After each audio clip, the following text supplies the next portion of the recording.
What is the status of Arizona Wildcats' best football player, and what should people expect?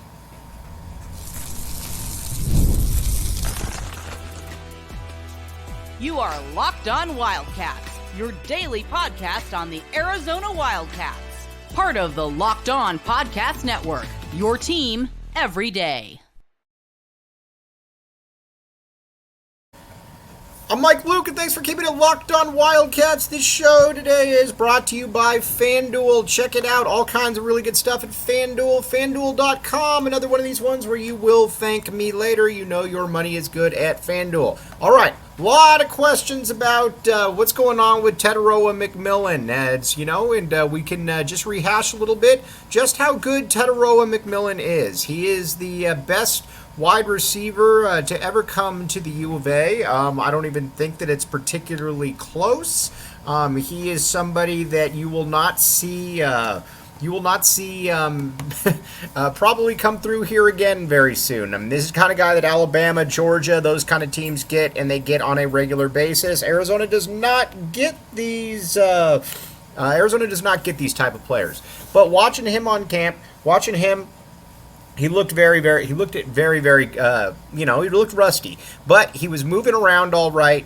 And I think the big thing with him is just getting that endurance level back. You get that endurance level back, he should be good to go. Now, watching him, there were a couple things that you could just tell that he hadn't been running a lot lately. And, when you break a couple bones in your foot, that's probably going to be the case. But he has been cleared to do everything. I think it's just going to take him a little bit of a while to get into play. But I do think that he will be good. I would say that I would caution a little bit, though, to maybe not expect vintage T-Mac on the second game of the season. Again, this is probably going to take a little bit of time. You don't just sit around for a couple months and then get ready and say that nothing is wrong with me. So that's definitely something to keep an eye on with T-Mac. But the thing that you've really got to remember about him is that he is he's a workaholic, and he's a guy that relies a lot on just being able to high point and catch the ball. His hands obviously have not suffered during his time not being able to play, so that's obviously something that's very good for the University of Arizona. Now, as far as expectations, I think it's probably going to be something where it takes him a month to really get going, really get into a full set. And I think when he gets in there, and I think he will. I think he'll be more than good enough. And that is something that we're just going to have to see, though. In the meantime, though, you already know that connection that Noah Fifita has with Tetairoa McMillan, he's going to always have that. Now, with the other wide receivers, he's had an opportunity to be able to kind of get into a little bit of a rapport with them. And somebody that we've really got to keep an eye on is Jeremiah Patterson. Patterson, the wide receiver out of San Mateo, was not super highly rated, but he has been very good. Kind of built like a little bit of a Smurf, kind of got that Smurf build to him, but you can also see that he is he's just got an ability to get open. I think a lot of times with wide receivers, it's not necessarily what you see, it's just how are they able to get open, and then how do they go about doing it. And Patterson is that guy so far. It's going to be interesting to see how this does play out, but they might have found a diamond in the rough. And if you find a diamond in the rough in Jeremiah Patterson, I think you feel very good about where things are, mainly because this wide receiving unit is already good, but at the same time you also have an idea that it's probably going to get significantly better. There's a lot of different players that I think that you're going to be able to count on. So you got T-Mac, obviously T-Mac, best wide receiver in the country, probably going to take him a little bit of time to just get going, to get to get fully out there. Then after that, I think you're going to be good to go. I think the big thing, though, with all of these guys is where exactly, are those reps coming from? And that's a big thing. With Bobby Wade has said from day one that he wants to play a lot of guys, and he wants to give them a lot of reps. That's certainly a departure from Jed Fish, who essentially played three wide receivers. Now, you could say that it worked, and you're probably right. I mean, you look at that 2 years ago, you had T-Mac, Jacob Cowing, and Dorian Singer. This past year, I'm not exactly sure why you couldn't have had more of a rotation. Obviously, Jacob Cowing and T-Mac are studs, but Montana Lamonius Craig, just kind of out there. I'm not sure why you couldn't have played a few more guys. You're not going to have that issue this year. Now with Malachi Riley, I think Malachi Riley is, I believe he's going to be that second guy. I really do. I think he's got a ability to get open, and you have to have the ability to get open to get the football. And then I think Noah Fifita is going to be able to give him the football. That, I think, is going to help out Arizona immensely. But then with Montana Lamonius Craig, so far kind of just been a nondescript camp. We'll see how this plays out. Again, you know, when you've got 3 or 4 coaching staffs that really, really like you, generally there's something to it. So you got to keep that in mind when you're talking about Montana. But overall, I don't think that this is the wide receiver that is going to be the number 2. Who knows? I could be wrong, though. Then Romello Murphy obviously getting some snaps as well. Jackson Holman getting some snaps, which, like him, big-bodied wide receiver, and he's obviously very, very good. But Jeremiah Patterson, the wide receiver right now, is somebody that I think is really, really sticking out, and I think that that's something that you got to keep an eye on. Now, at the tight end position, you're going to be able to help these guys out a lot because for a variety of reasons. We're going to get to the O-line here in a second, which hasn't been great. But at the tight end spot, between Sam Olsen, Kean Burnett, Roberto Miranda, I can keep going. You've got a lot of different options to put together another vaunted wide receiver, and I think there's going to be a lot to that. But I think at the same time, you've also got to look at it and say, how much are they going to have to stay in for blocking? And we are going to get to the blocking aspect. But the wide receivers, the tight ends, I think are more than good enough, honestly. I think that there's players that are going to be able to emerge, and when they emerge, I think Arizona is going to be all the better for it. Now, with the tight end position, though, Kean Burnett, we're going to keep talking about it. Kean Burnett looked fantastic.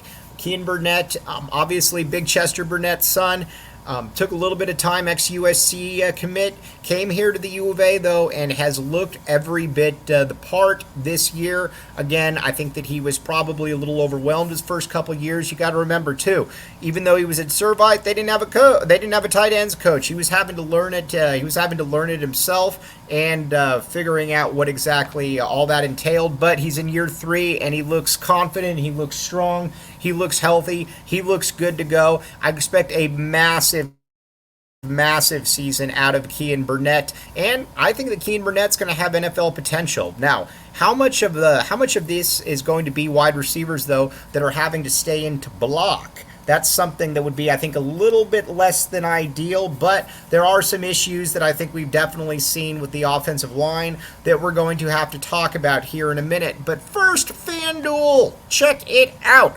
FanDuel.com. Here's the great thing with FanDuel. Why everybody likes FanDuel. With FanDuel, first of all, you know your money is good. And second of all, it's fun to bet on stuff. Check out FanDuel. FanDuel.com. Another one of these ones where you will thank me later on it.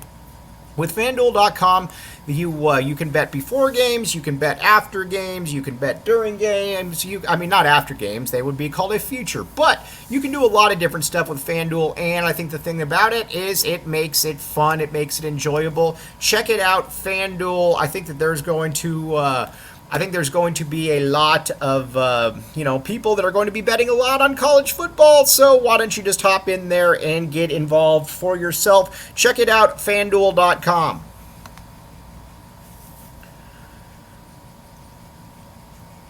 Thanks for keeping it locked on Wildcats and making this your first listen of the day. I'm your host, Mike Luke. All right, now let's talk a little bit more about now the offensive line. The offensive line has not looked great. We're not going to blow smoke here. The offensive line has not looked great.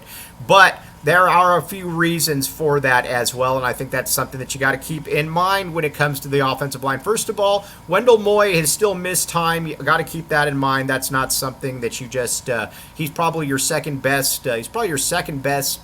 Offensive lineman. You got to keep that in mind when you're talking about Wendell Moy. That obviously is a little bit of an issue for Arizona. Leif Magnuson's been out for a little bit as well, so you got to definitely keep that one in mind. But overall, the line has not looked great so far. I am a big proponent of putting Jonas Savaiinaea in at left tackle. I think that would solve a lot of the issues, and I think that it would make things a lot easier all the way around, especially when you don't know exactly who's going to be doing what for the U of A. I think that's a little bit of a concern, but I would put Big Jonas Savaiinaea at left tackle. Obviously, Leif Magnuson, Wendell Moy have missed a little bit of time, but and again, Josh Baker's going to be fine. You've also got San Jose State, some backups in there, but I think the question is who's going to emerge as that next player. I mean, Alexander Deuce, I haven't really seen it from him. You haven't really seen it, obviously, from some of the other players that we've talked about. So who's going to emerge? Because we haven't seen that yet. And I think the question is, if you don't find somebody that is going to emerge, are you going to have to keep those tight ends in more? And I think that is something that we're probably going to have to look seriously at. Or I'm not going to have to, but, you've got Sam Olsen. But, if you're going with a two tight end set, you want to be able to put Kean Burnett out. You want to be able to put Kean Burnett out there where he can run around and he can make plays with the wide receivers. You don't want to have to keep him in, but I think there's also the possibility that you're going to have to keep him in. And if that's the case, then you got to do what you got to do, because you still got to be able to keep Noah Fifita upright, because Noah Fifita is the golden goose. If you don't have Noah Fifita upright, then that is not a good look. If you are the University of Arizona, you got to have Noah Fifita ready to go. I think with Arizona, though, you're going to whatever it takes to keep Noah Fifita upright. Now, granted, I think you'd like to be able to have five offensive linemen be able to do the chore, but if they can't do the chore, then you're going to have your tight ends stay in. You're also probably going to have your running backs block as well, which brings us to Alonzo Carter. Alonzo Carter is an absolute stud as a coach. Good guy, retweets a lot of my stuff. Hello, Alonzo Carter, if you're listening. But he is you watch him in drills, and the way that he does the high knees with the running backs, the way that he takes a special attention to detail is just very, very impressive. And he's got a really good unit. Now, are these guys going to be staying in to block? I don't know. But he's got a lot of different players that can run the football and can run the football with authority. So watching him, I think that this is a guy that is very, very comfortable in his with what he's got, and I think a big part of it is what's going to be next for him. Then is he going to give Ja'Cory Krosky merit? Is 60% of the carries? Because there's a lot of really good running backs on this team, but Krosky Merritt, again, through 3 or 4 practices, just kind of looks a little bit different. He's really, really good. Quali Conley, obviously, in there as well, fam. But big thing that I took away is you got to be able to protect Noah Fifita. If you don't protect Noah Fifita, then you're going to have some real issues.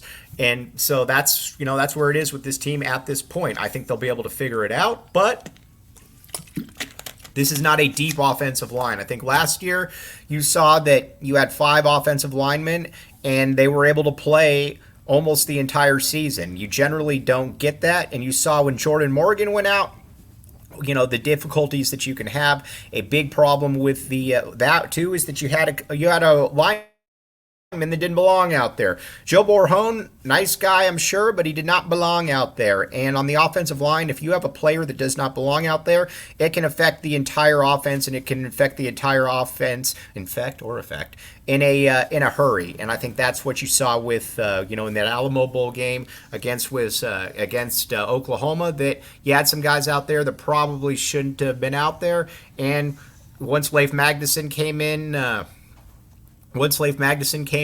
then things were a lot better. But he also was he's been out a little bit as well. You just haven't had that depth, and I think that's where you were hoping that you were going to get that depth. Some Elijah Payne, some Rhino, some Tylen Gonzalez. Those guys have just never quite materialized, but it just is what it is. You're not going to be able to hit on every single player.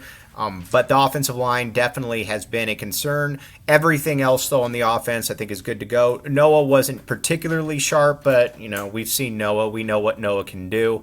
I think the big thing with him is just continuing to get that rapport with those wide receivers. And then on the defensive side, I think the defense is going to surprise some people. I really do. I think the defense is going to be pretty good. I think they're going to get after the quarterback. You also saw a lot of different packages that they were putting out there. You saw Traden Stukes again on the outside quite a bit, but then Traden Stukes would move inside, and then Marquise Groves-Killebrew would get it. Then you saw Demetrius Freeney, the Miami transfer, get in there as well. Now, I think with Demetrius Freeney, you hope that there's kind of a next level that he can make as well. I don't necessarily have the hopes for him that I do for a Marquise Groves-Killebrew, but watching Freeney, you can see that there's some skill there. I mean, generally, you don't end up at the University of Miami without having some skills, obviously, and he ended up there, didn't really play, but there's, I think, a lot of stuff that you can take away from him with that. Now, I think with the rest of this roster, though, the question that you do have is, at that linebacking core, that linebacking unit, now I think you've seen some players that are continuing to flash. And again, Kamula's doing it again. And if he can be kind of that big stand-up, run stuffer, you've got a lot of pieces then that Duane Akina can play with that I think becomes very intriguing very, very quickly for the University of Arizona. And again, a big thing that you watch with these guys is, how do they look? How do they attack the offense? And he has done a very, very nice job. Justin Flo has he's flashed a little bit. I think with Flo, the cool thing about it is he's probably going to be a special teams ace. He's on every single special teams unit, and that also goes to show you too just kind of the cool guy that is Justin Flo. With Justin Flo, he just wants to play football. He wants to be out there in any way possible. And for being considered the best high school defensive player in the country only 4 or 5 years ago, that's obviously probably got to be a little bit humbling. But by all accounts, he's a really, really good guy. And they've used him in a variety of different special teams roles, and it'll be interesting to see what he can do. But between those guys, you got Lolacio as well, that's kind of been playing on the back end. You now see, in Tay Brown, you now see at least kind of the hallmarks of a pretty good defensive linebacking core. Now, can this transfer over? I guess we're going to find that one out. I don't know, and I don't think that anybody else really knows for a fact. But so far, so good at the linebacker level, and you saw a lot of switching going on and forth with the defensive line. We're going to get to that in just a second. But first, eBay Motors, my friends. Check it out. eBay Motors. Now, the great thing about eBay Motors is this. Stop it. Sorry about that, everybody. eBay Motors. The great thing with eBay Motors is that for a fact that you are going to be able to get the what you need for your millions of parts for your MVP. Win every time with parts that fit your ride. The great thing, I'm sorry about that, people. The great thing about it is that you can cut out the middleman. And when you cut out the middleman, you can be able to get a lot of different things. You can save a lot of money. Check it out. Millions of parts for your MVP. Win every time with parts that fit your ride. The great thing about it, again, is that you can save yourself money. It's a great deal. And again, eBay Motors, check it out. Millions of parts for your MVP. Win every time with parts that fit your ride.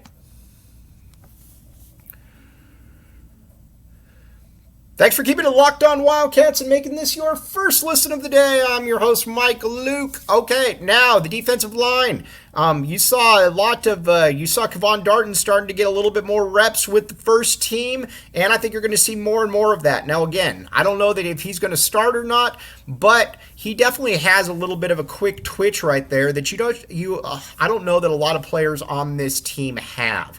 Watching him, you can just see that the way that he can kind of shoot in between a hole is not something that and it's proven. Again, I think you got to make that point. 40 tackles last year and 5 sacks, 8.5 for loss, and he was doing that in a major conference in the ACC. That was a big deal for the you're bringing in a proven player. Can he repeat that? Because if he can repeat that, then I think this defensive line is going to be in really good shape. And Bear Anderson, he's clearly the fourth amongst the defensive tackles, but I could see him getting some reps as well. But again, Chuba, he's going to be held out from time to time. The Chuba is a massive individual, and he's going to be a big part of what Arizona wants to do. I know Duane Akina wants to be able to get the defense. I know Duane Akina wants to be able to get the the defense going and getting upfield, but when you got somebody like Chuba, if he can take on multiple blockers, then I think that you feel really good about your linebackers and your safeties being able to get in the box and maybe being able to make some plays as well. Obviously, your backup D linemen and so on and so forth. But overall, the biggest concern, like I said, is the offensive line. I think you got to continue to look at that. But this is a good team. Defensively, I think they're going to be good. I think they're going to have a lot of difference makers. And not only do I think they're going to have a lot of difference makers, I think this is going to be a team where I think players are going to kind of look around at each other and know that, man, this is the year that we can do some really good things. And offensively, you're just going to have to figure out that O-line. Again, got to keep in mind that Moy and Leif have missed some time, so there is that. I would love to see Jonas Savanea move to left tackle and move there permanently, and I think that would solve some of the issues. You would obviously have to worry about the right tackle, but I'll worry about that when the time does come. The offensive line, though, obviously needs some work. Defense, though, like I said, I think the goal before the season was to have a top 4 unit in the Big 12, and I think there's every reason to believe that you can have a top 4 unit in the Big 12. The talent is there, and when I will look at the secondary, it is very exciting to think about everything that they're going to be able to do. We're going to talk, though, more next show. We're going to break down a little bit more, talk about some players that we might not have necessarily talked a ton about to this point, some backup options as well, because, again, you look at the really good teams, what Arizona was able to do last year, it's because you had a lot of players on both lines that were able to step up and make some plays. That's definitely something to keep an eye on. Also, briefly, Arizona basketball, Akina Alozie out of Dream City. A 5-star player, Tommy Lloyd, is offered. Would love to see him, become a University of Arizona Wildcat.